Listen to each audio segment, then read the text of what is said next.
Hello, beautiful souls. My name is Jessie, and welcome back to another episode of Rewire to Inspire. This show where we'll dive into self-love, learn tangible ways to rewire the brain, and discovering your soul's purpose. The goal of Rewire to Inspire is to encourage listeners to begin doing the hard work, to get curious and open to maximizing your life. Our mindset shapes how we live. Depending on life events, traumas, and personal experiences, our mindsets are all vastly different. However, one thing we all have in common is the ability to rewire our mind, to change the narrative, and to pivot our lives. I hope you leave each episode with the belief that you are so worthy to live a life true to you. I look forward to chatting with you every single Tuesday and Thursday and helping you grow exponentially in all areas of your life. Without further ado, here's today's episode. Hello, you guys, and welcome back to my podcast, Rewire to Inspire. I don't really know what that voice crack thing happened there when I started, so apologies about that. Hello, you guys. Welcome. I am so excited to jump into episode number 102 with you guys. This is going to be a weird adjustment saying 100 and something. It's going to be a little bit weird for a while, but nonetheless, I'm super, super excited to be here. I hope you guys enjoyed my latest episode, 101, Permission to Feel Sad. It was definitely a powerful one. We got into some woo-woo stuff. We got into our emotions, but also the main takeaway was just knowing that you're deserving to feel your emotions no matter what they are across the board. So if you haven't checked out that episode, I definitely encourage you to go check it out because it is definitely one of my favorites. But for today, for number 102, we are going to be chatting about, are you over or underdoing it? So I have a story for you guys, of course. So I was on my coaching call yesterday with my coach, Alan from Next Level University, and we were kind of brainstorming what my brand is. I have a business idea that I am excited to kind of put into motion. I'm not going to say what it is yet because it's not really in play yet. We're just behind the scenes. Anyways, we were figuring out what my brand is. We ended up going on my Instagram and we were like going through and seeing what my brand is and grabbing like labels of things, and we stumbled across this picture, and it's a side-by-side picture of me in 2017 and then me on this year on my 24th birthday. And the comparison between the two of them, he literally had to go, "Is that you in that picture?" And I was honestly mortified because every time I look at that picture, I'm like, oh no, I just feel for her, because in the picture, it is me sitting at a bar/restaurant. There is a bunch of fast food in front of me. Mind you, I was not eating all of this. It was a table of 4 of us. I remember this day very clearly. And there was a big bulldog drink in front of me, which if you don't know what that is, it's like a big fish bowl basically with another drink sticking on top of it. It was just absolute mayhem in this picture. Needless to say, I was roughly 50 pounds heavier. I had gotten to a point where I was almost 190 pounds, which is crazy because all through high school and all through the beginning of college, I was always around 130. And not to share my weight for any reason other than to just give a comparison that I had lost myself. And I was in a very toxic relationship, headspace, phase of my life. I had just gotten out of my basketball phase, where, if you don't know, was one of the hardest things that I have ever gone through, and I ended up getting diagnosed with PTSD a couple of years after that, of how much that actually really messed up my head and my body and took me into a lot of states. We're not going to get into that for right now, but because I will go down a rabbit hole. But I look at this picture and I'm like, oh my gosh, a couple things came up. I see her and I love her so much, and I'm so sorry she had to go through what she did to get to that point. I'm so proud of me now, looking at the picture on the left and being like, wow, I'm so proud of you. You've gotten out of toxic relationships and you've healed yourself. Well, we're never done healing, but you've healed yourself in a lot of ways, and you're going after it and you're in healthier areas and making healthier choices. And I'm just so proud of you. But the thing that I seen the biggest when I looked at this side-by-side picture is one of them was overdoing it way too much with alcohol, with food, with funsies. And then the one on the left, I guess, anyways, depending how you look on it, the other one, me now, is kind of overdoing it in a lot of times in the work area, where now I'm so strict, where I don't have a lot of funsies time because I'm just so busy and mission driven of what it is that I'm playing for. I'm so passionate about my podcast and about being a coach and about being an entrepreneur and about doing all these things. And so I've kind of overswung the pendulum. And so what I want you guys to think of is, okay, picture in your mind right now, there is basically a path. And if you're watching video, you can kind of see more what I'm talking about, but there's a path and there's two sides of it. There's two lines and you're walking in the middle of that. And I want you to slowly walk towards like the right side of the path. So you start to walk towards it. And then eventually you kind of hit like a guardrail. You hit the wall there. And basically what that means is like pain. It's regret. We do something that doesn't really work for us. And so we swing the pendulum the other way and we go back and we start walking to the left side. And then we hit the pendulum. So we hit regret. We do something we don't like. And we kind of just keep teeter-tottering through life in this way of overswinging and underswinging the pendulum. You know, we overdo things, we underdo things. It's just like Goldilocks and the Three Bears. This bed is too soft. This bed is too hard. This oatmeal's too hot. This oatmeal's too cold. Basically, all of our life is that. It's a constant too much, too little, too much, too little. And so when I look at this picture, I'm like, oh my gosh, the biggest difference is that one of them was way overdoing it in a toxic area. And this girl is way overdoing it in a different area, but can also be equally as detrimental. Both can be detrimental, but in their own unique ways. And so I have been feeling extremely burnt out lately, extremely, to the point where I lay there in the morning and I'm like, I can't wait to go to bed again. Once I get at it and I get in flow and I start working, like we're rocking, we're good, we're cranking. I love that I'm on here. I'm so excited to be chatting with you guys, of course. But there is a part of my brain that's like, Jessie, you are so burnt out. And so after this, I am taking the rest of the day to go be with my family in the woods. We're celebrating Family Day. I'm super excited. But there's still a part of me in my brain that's like, but you should be home and you should be working on something and you should be reading a book or you should be working out or you should be doing this, that, and the other thing. And I recognize that that's just kind of how my brain works. I am an overachiever and everything that I do full tilt. But that is both positive and negative. And so that is a great quality, but it was also a very toxic quality at one point in time in my life. And so my goal of today's episode is for you listening to sit there and go, am I under swinging the pendulum or am I over swinging it? Am I taking too much time for rest? Am I coming home from work and just sitting on the couch and watching Netflix and eating junk food and not going to the gym and not working on myself and not really going towards anything? Or in the vice versa of that, am I taking any time to rest and to fill my cup and to do things that I love and to tend to that part of me? Because the thing is we often have a relationship with either one of those, but it's so hard to find the harmony in the middle. And that is my goal of today and something that I am leaning more into because I know that A, I need to lead by example, but B, I am not going to be good for anybody. I would say in another month of operating at the same frequency, I would probably be sick. I would be in bed. I'd be bedridden and I would have no choice but to rest.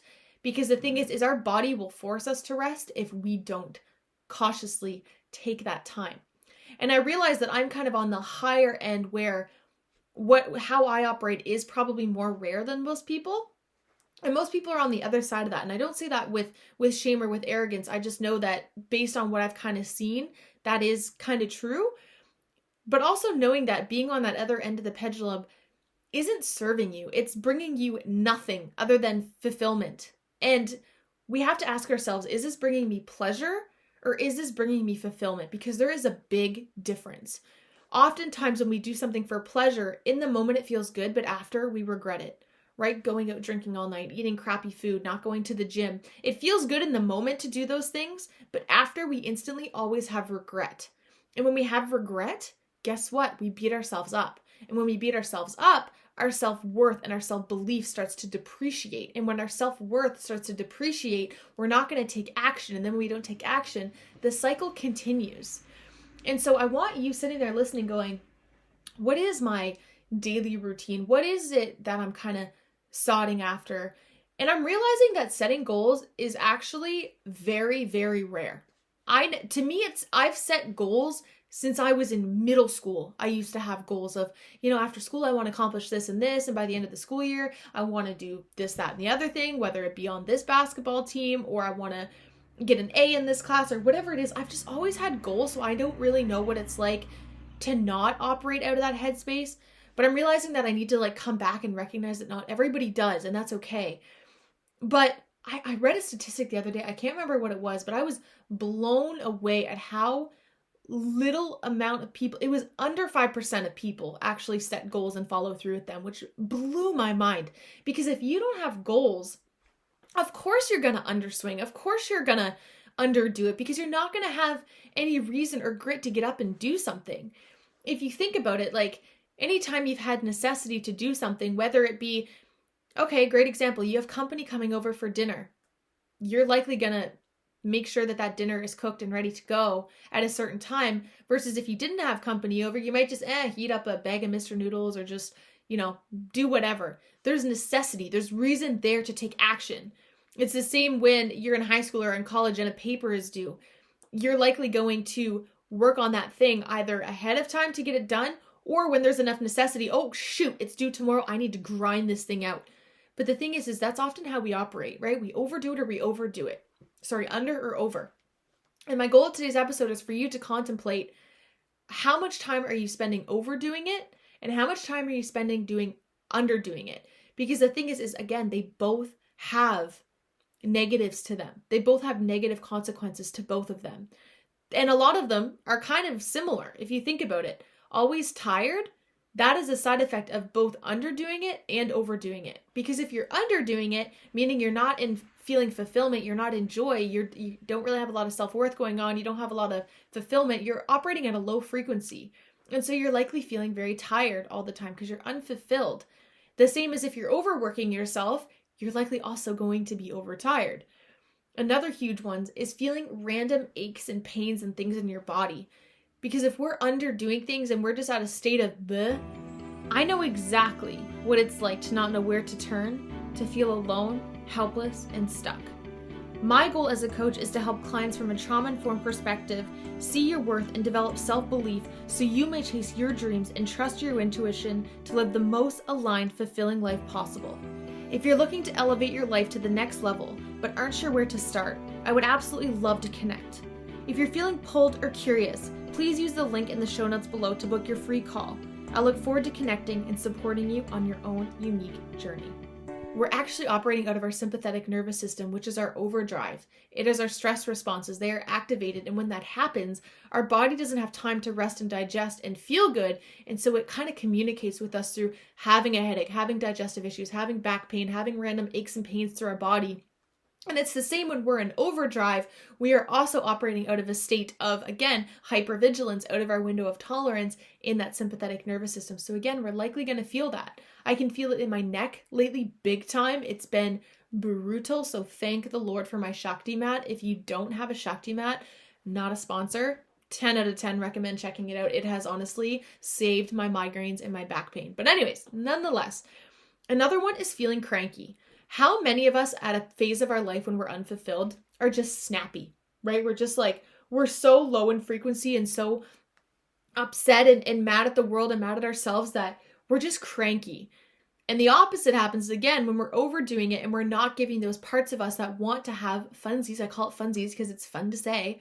That part of us is like, hey, we need to have fun too.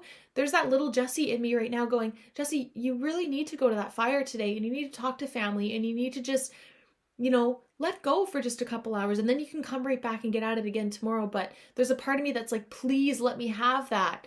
And so if I weren't going to do that, I'd likely be very cranky because I'm not tending to a part of me that's communicating with me. Losing touch with self is kind of my last one on here that they have in common is both sides tend to lead to you losing touch with yourself. Because if we are not in a state of flow, in a state of, in our body, in a state of feeling fulfilled, we are likely going to lose touch with ourselves. And I think that that's the pressure that I've been feeling lately is, yes, I love everything that I do and I'm so passionate and I'm so grateful, like so beyond freaking grateful. But there's a part of me that's lost touch with myself because again, we have parts of ourselves, IFS, which is internal family systems. We have parts of us that like to drive at different times. If you've seen the movie Inside Out, you know that there's basically a control panel in the little girl's brain where she has joy, she has anger, she has sadness, she has disgust. I think there's 5 of them. I'm probably missing one, but there's different parts of her driving. And when it's our only one part of ourselves driving, whether it's our underachiever, aka the part of us that just wants to watch movies and eat crappy food, or our overachiever part of us that just wants to work all the time, there's always going to be a part of us that's like, hey, can you tend to me now? Can you give me validation? Can you acknowledge me? I am here. And it will just keep knocking at our door until we open it, let it in, and acknowledge it. So, my friends, I encourage you right now to ask yourself, where do you think you're at with this? And this does not work unless you get fully honest with yourself. Because a lot of you sitting there are probably like, I'm probably underdoing it, but I don't really have energy to do anything else. I don't have the time to do anything else. But I always have to go back to that and say, I think those are really just excuses. Because if you have time to just sit on the couch at the end of the day, you have time to go after something. And again, it's about finding that sweet spot. I'm not saying every waking minute of every day you need to be doing something or else. But I'm saying, are you spending way too much time just, once you clock out of work, are you just on vacation mode basically until it's time to wake up again the next morning? How is it that you're stretching yourself? How are you growing yourself? Because my goal of my podcast is personal development from a trauma-informed mental health lens. But I also know that I remember this one client I can think of so clearly. And I worked with this client for almost 2 years, once a week, sometimes twice a week. And he would just stay in this same cycle of catastrophizing, of everything would go wrong. And I can't do anything because this, that, and the other thing. And I know it's a trauma response and it's a protective response. But after a while, I had to say, hey, it's time that we kind of start to get out of your comfort zone, because if you don't, you never will, and you will keep reiterating the same narrative. You will keep saying the same story to yourself, and you will stay stuck here. We have to be willing to recognize and be honest with ourselves of, okay, have I gotten too comfortable? Have I gotten too okay with going with the flow? Have I gotten too okay with following everybody else? Is it time that I just try one thing and see what happens? Because that's the thing, is we just have to try something new. Ask your higher self, ask your intuition, what is that thing? And pay attention. That is the biggest thing. We often wait for these things to fall into our lap, but that's not how it works. We have to be willing to take action, pay attention, get results, and notice what happens and try again. We have to be willing to start though. And so, you guys, I hope you enjoyed today's episode. I hope you know that this all comes from a place of love, but I also know that either one of those states is not a healthy place to be in. If we're underdoing it, meaning that we're barely doing anything to bring ourselves fulfillment, or bring ourselves anything extra, get out of our comfort zone, stretch ourselves, we will be unfulfilled. But also for way too much overdoing it, and we are burning ourselves out and we are crashing down, we will be no good to anybody. So we have to be willing to find that balance in a way, and it's always going to be kind of miscued, and again, hitting those guardrails, getting new awareness and trying again. But the biggest thing that we can do is bring awareness to it and notice that it's happening and not bring shame to it. Sit with it, know where you're at, and know that you're the only one that can take control and change the narrative to change your life. So thank you guys so much as always for tuning into this week's episodes of Rewire to Inspire. If you're looking to connect, you can find my link in the description below to book a free 30-minute call with me. You can find me on Instagram at Jessie Brown 13. I would absolutely love to connect with you. I would love to chat, hear your story, and see how we can help you begin the next phase of your life. So thank you guys so much. All the love. I look forward to chatting with you all next week. Bye, you guys. Thank you all so much for tuning into today's episode of Rewire to Inspire.